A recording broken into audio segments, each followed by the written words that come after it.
Completely out of the blue, One Nation back in the Queensland Parliament with Pauline Hanson calling the shots. There's no foresight or vision or leadership that's coming from Anastasia Palaszczuk, and either does Tim Nicholls have it.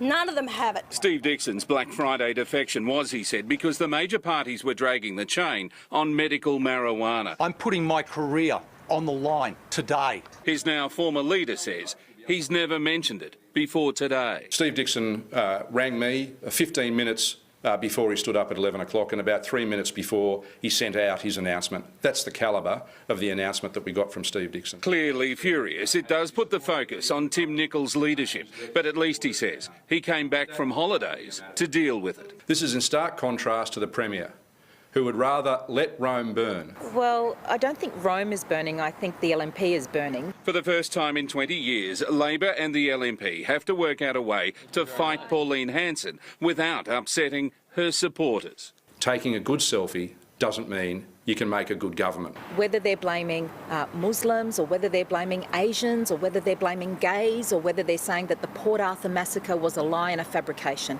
Not only outrageous, but they were just plain kooky. And there are fears Steve Dickson is just the first to walk.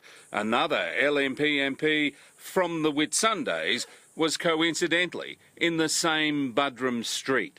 Not meeting with Pauline today? Not at all. Did you realise the press conference was only 100 metres away? Realise it now. Catch ya. Straight to Shane now. And Shane, what does this really mean for Anastasia Palaszczuk?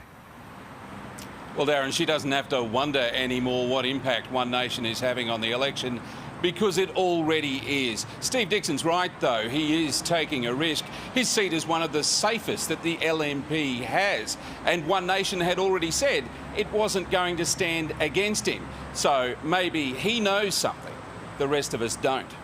Dasha? Thanks for your insight there, Shane.